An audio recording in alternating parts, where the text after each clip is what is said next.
Axopar have been dominating the sports dayboat category for a number of years now. They are always pushing the envelope in terms of design and execution while maintaining that DNA that Axopar have become well known for. But does this new Axopar 25 crosstop keep them at the pointy end of the field? Come with me and let's find out.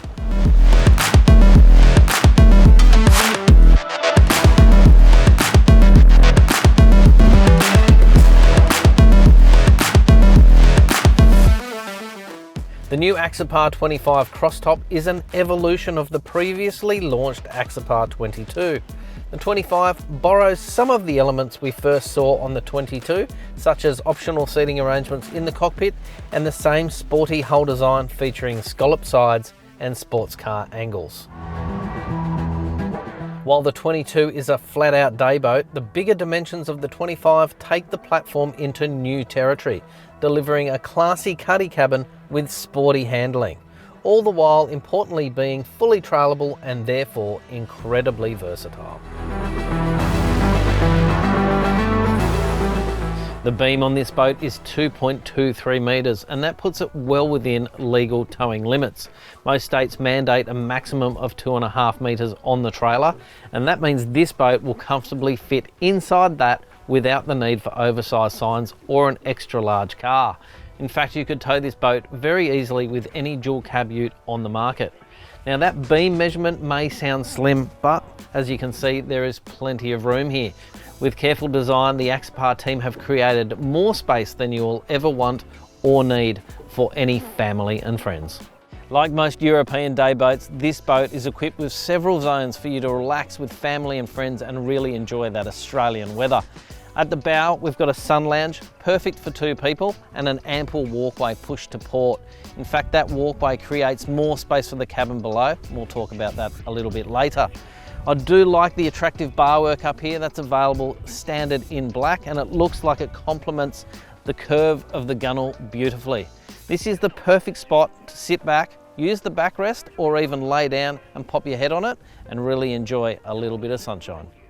The portside passageway also gives you excellent access from the front to the rear of the boat down to the cockpit, and that's another entertaining zone you're going to spend a lot of time in. This is the ideal place to sit down and socialise. Standard, there is a bench seat that runs across the transom here, with a third option being the multi-storage compartment, and that sits in the centre of the floor space. Now that has a removable backrest, which means you can sit north-south or even east-west, and that gives it a multitude of options when you've got a few people on board and you're running to and from different places, or you're just sitting down and relaxing. Pop the backrest out entirely and you can use that space for a sun lounge down the back as well. It's a great arrangement, my personal favourite, and I think it really uses this space brilliantly.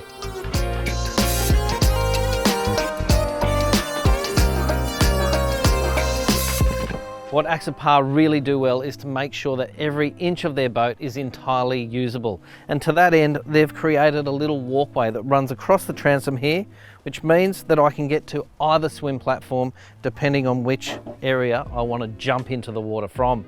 It's simple, but it's super effective, and it means that I'm not straddling or trying to jump over the outboard while I'm trying to go from side to side.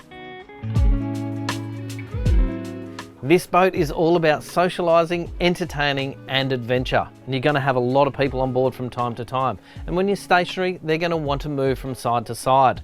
It's good to know that this boat is incredibly stable. In fact, I was very surprised at how little it tipped from side to side when I got on board.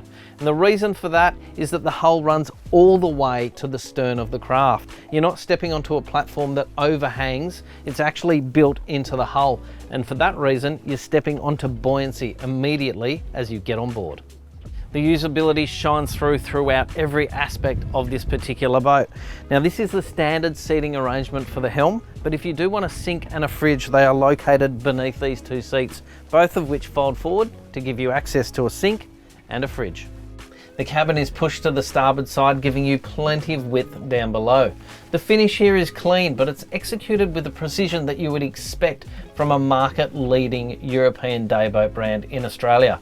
It feels spacious despite being tucked down beneath the sun lounge on the bow. There's also a drop-in phone charger here for phone addicted users, and that's a nice touch. You don't see that on similar boats in this category. And you also have a toilet down here, giving you the versatility you need for a full weekend out on the water.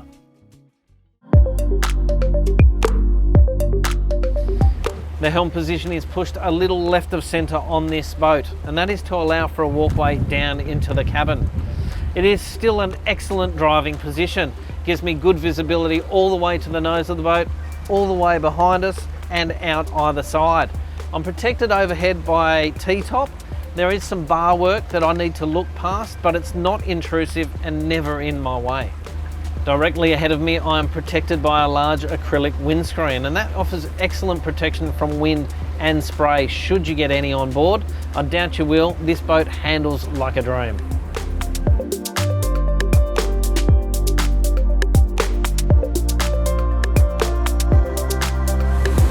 Push down the throttle and this boat leaps onto the plane. It rides on that twin-step hull that Axopar have become famous for, and you can immediately get that sports car feel, the thrill of the ride that you've come to expect from all of their boats. Powering the boat is an optional Mercury 250 horsepower outboard engine. Standard is a 200 and that gives plenty of performance as well. But I must say, with the 250 on the back, it does come onto the plane very easily and feels like a beautiful match for this hull. Currently I'm cruising at around that 24-25 knots, and I'm using 30 litres per hour, and that's pretty fuel effective in terms of going from place to place. The 250 horsepower outboard provides excellent power all across the rev range. You can really feel the boat lurch forwards as you apply a little bit more throttle every step of the way. If you wind it all the way out, you can really feel that acceleration. It's like a sports car, this boat. In fact, all of the Axopar boats feel like you are driving a sports car, no matter what their length.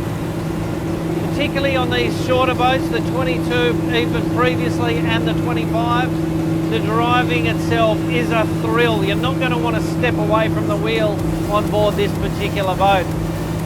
We're flying across the water now. This is wide open throttle. I'm doing over 40 knots, but I feel really comfortable. In fact, the speed I'm doing doesn't really feel like I'm going that fast sitting here behind the wheel. The hull is so capable that it feels like I'm doing a lot less than 41 knots. Throw this boat into a turn and it handles like it's on rails. It's got a very comfortable angle through the turn, but it really does hold on even as you apply a little bit more power mid-turn. And as I apply that power through the corner, the boat just holds on. There is nothing quite like an Axopar in terms of its handling.